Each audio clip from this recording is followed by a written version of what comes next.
going on, golf fans? It's your boy Gsluke here with our DFS and prop stream for round 4 of the RSM Classic. Gonna get you guys ready for all your exposure tomorrow. But to look at the weather report, some strategy heading into Sunday. We'll go through ownership, also building a player pool for all your lineups tomorrow. We'll look at the shots gained metrics, any questions that you've got in the chat regarding DFS, and then afterwards we're gonna go through the prop and the betting side of things with some stat averages from round number 3, a weather forecast for round 4, and what we should expect for tomorrow's action, and then some underdogs and prize picks props as well. But hopefully everyone's Saturday is going fantastic. We've only got one more slate left of this season, and after tomorrow, everything's going to be finalized for this year. So anyone that is battling for their tour cards only has 18 holes left to do so, and we have one big main slate left here for 2025. So looking to end the year with the bang, and without further ado, let's go ahead and get this thing going. The only thing I ask from you guys as we go ahead and get this thing started is to go ahead and smash the like button if you haven't already. Let's look at the scoring average from round 3, which was the hardest that we've had the entire week. So Seaside round 1 played minus 2.22 yesterday, or say 2 days ago played minus 2.37. Today, minus 1.32. So a little bit harder with the winds kicking up. And if you take a look at the observed weather over here on Data Golf, it was even stronger than what they forecasted for. So in the afternoon, it was closer to 15 to even 17 miles an hour about 2 p.m. They were calling for closer to maybe 11 to 12 miles an hour sustained. So because of that weather, you saw scoring really get harder as the day went on. But tomorrow, as you can see with this bottom bar here, it's not going to be as drastic. And in fact, we don't use the Data Golf forecast. We go a little bit more specific with what we have on windy.com here. And the HRRR model has it at closer to 6 to 7 miles an hour early. Towards the afternoon, it kicks up to like 8 to 10 miles an hour towards the very end of play. But rather than that sustained 15 to 17 miles an hour and 20 to 25 mile an hour wind gusts like you saw during the broadcast this afternoon, it looks like it's going to be in the low teens from the wind gust perspective. So for that reason, I think scoring is going to improve, which is going to be especially useful when we get to the prop side later on. I'm not quite sure. I'll go as far as to say that it'll play as easy as it did in rounds 1 to 2, whereas minus 2.2 to minus 2.4, but something at least minus 1.75, if not closer to minus 2 to minus 2.25 is what I'm expecting for tomorrow. And although it is 3 sums off of both tees, so there's not going to be a weather edge for our showdown lineups, it's important to note with how much we need to prioritize those placement points, because on Sunday, of course, that's what differentiates it from round 2 and 3 showdown, is that we do have to consider the guys starting towards the top end of the board and try to get some of those top 3 to top 5 finishers. But with a minus 2 or better scoring average, it's not the end all be all, and you'll still need 3 to maybe 4 players towards the top in your lineups, but 2 or 3 of your other players, depending on what kind of contest you're entering, should be mid to early starters that you're getting some differentiation on. So we'll talk through the ownership, we'll talk through the game theory side here in a second, but because of those placement points and the extra emphasis on it, you're going to see a lot of ownership towards the top end of the board. And we got Hooves in the chat. Welcome on in, buddy. Hopefully you're having a great day so far. You got Sammy Valimaki needs to get it done. I'm personally hoping Novak can get the job done, but Wacky Valimaki, as my guy DJen used to call him, is an absolute legend. So great to see him at the top, and I hope that your exposure on him ends up going well. Let's talk through the ownership, the top 10 heading into Sunday. And as you would expect with the placement points, it's a lot of guys starting in the top 10. And you're still going to have ownership on the guys in the 9-10K range. So a few guys that aren't in the top 5 are still popping up. But Valimaki is your highest owned player, being in first place. Minus 19, I have him at about 20% ownership. Michael Thorbjornsen not too far behind at about 27.1%. That's mostly because he's at the top end of the pricing. People like spending all their salary, but only being 2 shots off the lead is also pretty good for your placement point potential. So your Novak at $9,300, he's 3 shots off the lead. He's about 22%. Patrick Rogers is one of your really chalky 7K range guys at over 20% at $7,800. Eric Cole, also one of those chalky 7K range guys at Kiefer at $7,900. I've got it almost 20% as well. There's extremely condensed ownership, and you've got to know that heading into it. And that's not to say that you have to fade the whole top end of the board. In fact, if you're fading all these 10 players, you're absolutely silly heading into tomorrow's slate. You're going to have a few of these guys in your lineups because of the placement points. But if you're using them, in particular 2, maybe 3 of these players together, then you really need to force your hand with the other few guys in your lineup. So it's all about just balancing the chalk and some of your lower owned players to get to the desired outcome. And the larger the field contest you're entering, something with like 10,000 entries in it, you really have to get different to the field. You have to make sure you're not going to duplicate yourself with 50 to 100 plus entries. Whereas if you're playing in a single entry that only has like 50 to 100 other people in it, it, then it doesn't have to be nearly as much of a concern for you. So in terms of the ownership, let's point out some of the other guys here in the 9-10K range.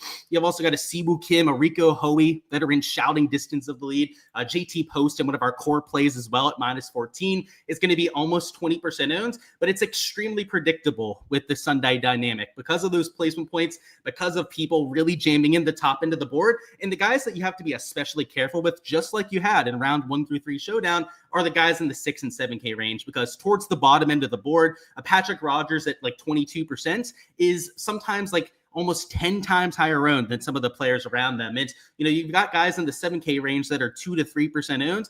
It's drastic differences from player to player. And when you go down to the 6K range, I know none of the 6K range guys did end up making the top 10 of the ownership for tomorrow, but we've got guys in the 6K range that are close to 10%. In fact, I think there's one or even two players that are just over 10% projected ownership. We've got players in that range that are 0.5 to 1% owned, where it's over a 10x difference from your top end of the ownership to your players that are at that lower end. So that's why having a few pieces of leverage can be so powerful on a slate like this, because if you choose to get your leverage in the 6 and 7K range, you're going to be getting infinitely more differentiation than what you were for rounds 2 and 3 Showdown. So you just want to be very intentional about that. Again, you want 3 or 4 guys towards the top end of the leaderboard in all of your lineups, but that means you also need 2 or 3 guys for that differentiation.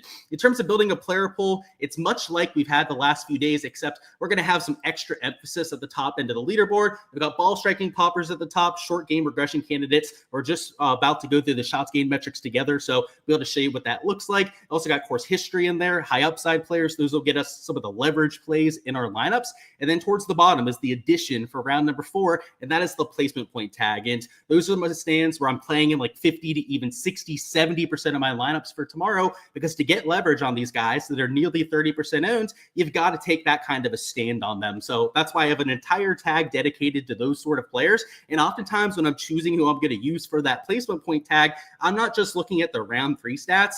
I'm using all of the data that we have available. Shots gained heading in, looking at all of the shots gained metrics from this event, not just the round 3 stuff, to really get the picture on those sort of options. So the key takeaway there for your own process is that you should have a rhyme and reason for getting to all the plays that you have. Just maybe add some extra emphasis for those guys at the very top.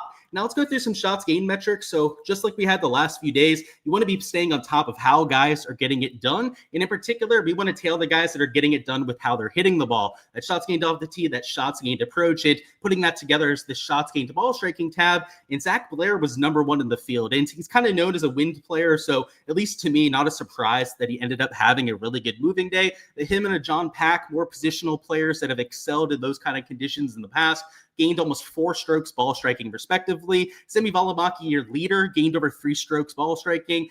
Pearson Cootie, Rico Hoey, Mac Meister all had very impressive days. Same writer, Michael Brennan, same-ish power, you name it. All these guys rounding out the top 10 of the ball striking list. You've got to give a boost for tomorrow. Now, a Valimaki at the top end of the board, you're not going to be fooling anyone. You're not going to be getting different to anyone by taking him in your lineups. But you've got a few more creative players around here where you could try and find that differentiation. So, for example, with the Pearson Cootie, who's at T61, nobody's going to use him tomorrow. He's at the top end of the pricing. He's overpriced for the kind of projection that he brings to the table. But that's not to say that he can't go out there, shoot someone like -5, -6, and get to the optimal lineup that way. And we know Cootie's a volatile player. We also know he's extremely aggressive. In fact, the number 3 birdie maker in all the PGA Tour this year. So for high upside players, he's checking that box emphatically. But look over here towards the right side. He lost around the green. He lost 3.6 strokes on the greens today. If he's even a neutral between those two categories, that's over a 4-stroke difference from round to round.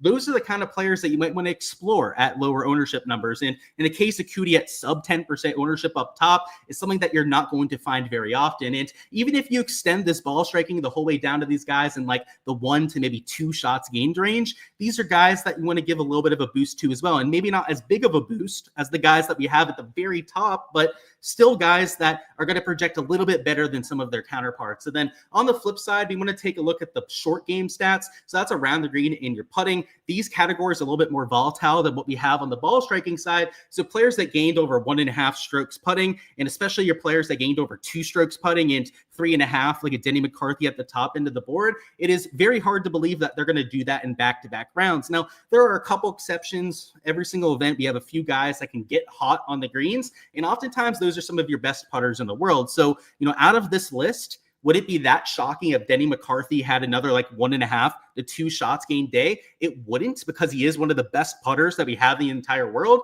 But to gain 3.5 to 4 strokes and be number one in the field in back-to-back days, now that's where it starts to be a bit of a stretch. So unless the ball striking stats were impressive along with some of these short game stats, then they're players that could be a little bit of fool's gold. And, in the case of Denny McCarthy, I'm still using him tomorrow because he's got such excellent course history around this track. And also because he is an elite tier putter, maybe you give a little bit of extra slack to some of those kind of players. But the chalky, and especially the chalky 6K range guys that we have here at the top, like a Bird, a Kazire, like, no thank you, right? Those are guys that are almost immediate cross-offs in my exposure, in particular when they're going to be 4 to 10 times higher owned than some of their peers around them. And you can say the same thing about around the green. Gaining over a stroke around the green or gaining 2 strokes around the green like a John Pock did is not something that is very sustainable. So, maybe not as big of a part of my process looking at the around the green stats, but still something that you could say a lot of the same about. But when you look at the guys that lost a whole bunch of strokes putting, I know we mentioned it with Pearson Cootie a little bit earlier,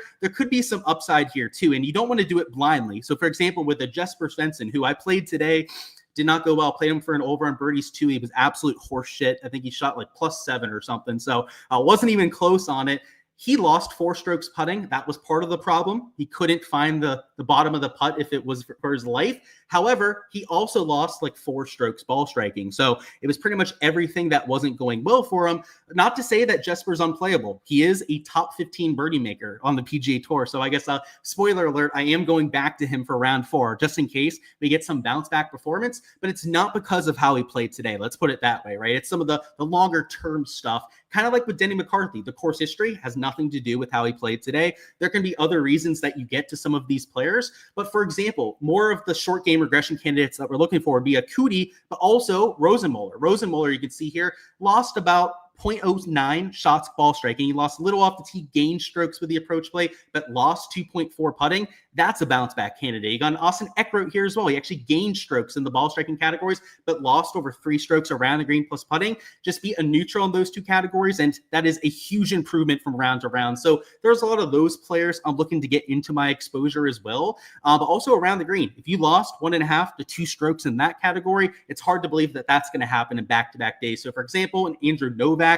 he lost 1.4 strokes around the green, and he wasn't great ball striking, but he did at least slightly gain to the field between the off the tee and approach play. So if you're looking for a bounce back candidate, somebody that has placement point potential like Novak, I obviously loved him heading into the week because he was one of my core plays, one of my outright bets as well. Then, as you could probably guess, he's in my exposure for tomorrow too. So if you want to go back to the entire event, look at the 2 round sample sizes for all these players, feel free to do that as well. That can maybe help you out with some of your placement point guys towards the top. But that's what I'm looking at in my Sunday exposure. Like I said, 3 to 4 guys towards the top end of the board is what you want in your lineups.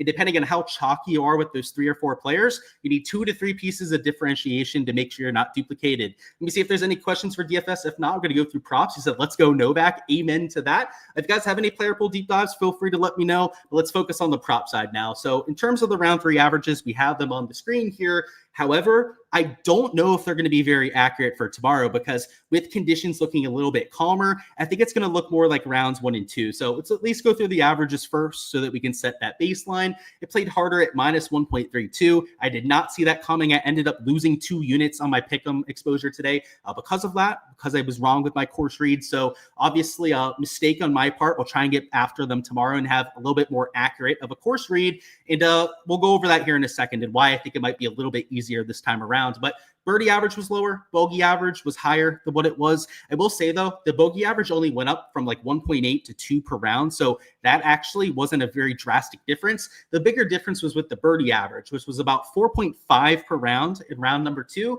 And it went down almost 0.9 per round to 3.58. So that was the bigger difference in determining that almost 1 stroke difference with the scoring average. And then the fairway average, that also went down quite substantially. It was closer to 9.25 per round in rounds 1 and 2. So it was only 8.44. I think that that's going to go back up when we have these calmer conditions. And then the green regulation average was 14.25 per round, right around there for the first couple days. It went down 1.25 to about 13 per round. Now, the reason why I'm more optimistic about conditions is if we go through these different weather models on here, especially earlier in the day, they're starting about 9 a.m. look how calm it looks compared to what they had observed today. And if you're just joining us, the observed weather in the afternoon was closer to 15 to 17 miles an hour sustained. You had wind gusts in that 20 to 25 mile an hour range. Tomorrow morning, it's closer to 7 to maybe 10 miles an hour sustained. Wind gusts that are in the lower teens as opposed to the high teens to even mid 20s by the time it got to the afternoon. And this HRRR model, which is the one we looked at before, is the most harsh of all of them. All the other ones are way calmer than what we have with the HRRR. So let's show you what that looks like. NEM model, again, they're starting pretty early. You don't have any wind kicking up till about 3 or 4. So unless you're one of the last few groups on the golf course, you're going to have much calmer conditions for the entire day compared to what you had for round number 3. Medio blue model, you have 1 miles an hour of wind the entire day. I mean, enough said on that one. Icon model, 4 to 5 miles an hour of sustained wind the entire day. GFS model, close to no wind until about 3 to 4 p.m. again. And then even then, it's only closer to 8 or 9 miles an hour. So once again, only your last few groups would be slightly affected by that. And even then, only for a couple holes. And then the ECM model, the exact same kind of story. So that's why I expect conditions to be a bit easier. Something else to note is that I was looking at some of the local weather forecast, notably AccuWeather. If you guys want to check it out for yourself, just type in Sea Island AccuWeather and you guys can find their forecast. They've got a good chance of some overnight thunderstorms tonight. Now, I'm not counting on this whatsoever. It would just be the cherry on top if they ended up getting some rain, because rain and softening up of this golf course would make it exponentially easier than what we're expecting. So with all of that, I'm taking some positive stance plays. And to go back to our averages, I've got it closer to minus 1.75 to maybe minus 2.25. So something close to rounds 1 and 2. Birdie average in the 4 to 4.45 range. So a pretty wide range there, but I think it really depends on whether we get that rain and, of course, if the forecast holds. Bogey average in the 1.6 range to 1.8. I think that is also going to get a little bit more favorable.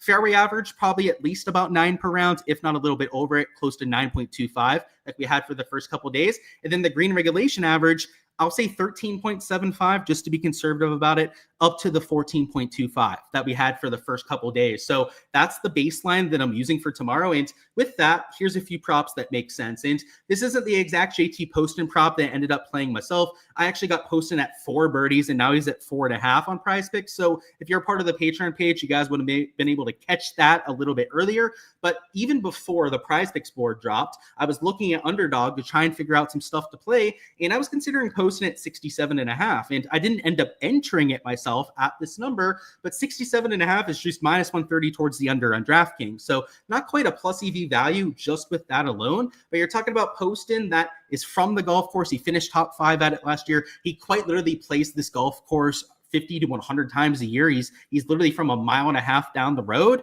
All of that has me liking this under on Poston, especially if the scoring average is closer to -2, because with that, that's about 68 strokes. He'd have to gain a stroke to cover that sort of line. And I'll do it with the familiarity that he has here. So that would be a replacement for the over 4 that I got, but with a birdie average that I think is going to be in that 4 to maybe 4.5 range. Somebody like Poston that is a top 10 player that we have in the field. He was in the top 10 of the outright betting odds heading into this kind of week. You would have to think that he could at least be field average to push that kind of 4 line, if not just gain a half a birdie to a birdie to the field to go over it. And he did that for us today. So, and that was in harder conditions. It should be a bit calmer tomorrow. But yeah, 67.5, pretty decent replacement on that sort of one. But then the other side of it, we're going to take this over on Michael Thorbjornsen birdies. I know we weren't able to take that on the live stream together as it had already bumped, but he missed on this one today for me. So I did not end up hitting my combination on JT Poston. Like I said, kind of got my ass handed to me for -2 units today. I shouldn't say that. Still up units for the week, but I like profiting. I don't like losing any units. So, it's kicking my ass, even if it's just -1 unit into the negative. But Thor had so many birdie looks today that I can't even be mad at him. He missed one from like 6 feet at hole number 5. He missed a few from like 8 to 10 feet over his round. And then a bunch of putts from 15 to 20 feet. He was on the broadcast the entire time because he was in the final group where he was just sniffing the edge of the hole. So this is the sort of player that he's due to have a few more putts dropped tomorrow. And I hate to say that, but it's true. Like we said with the ball striking stats before with the DFS section, short game is extremely volatile. Sometimes you can't even control it. As a golfer, What you can control is the amount of birdie looks that you have. And he had more birdie looks than all the other guys in the last few groups, just wasn't able to capitalize on it. And he's a top 10 birdie maker on the PGA Tour this year. So if I think the average is going to go back to 4 to maybe 4.5 per round, yeah, give me the top 10 player on tour in that category to beat that sort of an average. And if you take a look at his odds on the sports books, he's also minus 135 towards the over. And these aren't the only leans that I've considered. Again, I got a slightly different prop for JT Poston, but I've also got a few other props already on my Patreon page that you guys can tail over there. And that's where you guys can find all the rest of my exposure for tomorrow. But if you're an underdog player, you could also take Thor for his strokes line instead. That was one of the lines that I was first line shopping when we got the boards earlier. He's minus 135 towards the under on this line on DraftKings. And same thing for the over on his birdie line. He is minus 135 towards the over on DraftKings there too. So equivalent line value, depending on which site that you want to play on, but it's a slightly better payout over here. It is 2.75x if you take it on Prize Picks, as opposed to 2.7x on the underdog side. So if you have access to both, I would probably go with the Prize Picks exposure instead. But it's all I've got, guys. I appreciate your support on the channel for our last main slate of the year. Best of luck with all of your exposure. I hope to see you guys at the top end of the GPPs. It's cash out on this prop exposure as well. For all the DFS projections for my entire player pool tomorrow, you guys can find that on my Patreon page. As I said, golf DFS tiers, how you get access to that. For all the underdog and Prize Picks props that I'm entering as I'm entering them, so you guys can catch those before any line movement, make sure to check out the golf prop tier. But I appreciate you. As I was saying before, best of luck, and let's have ourselves a day tomorrow.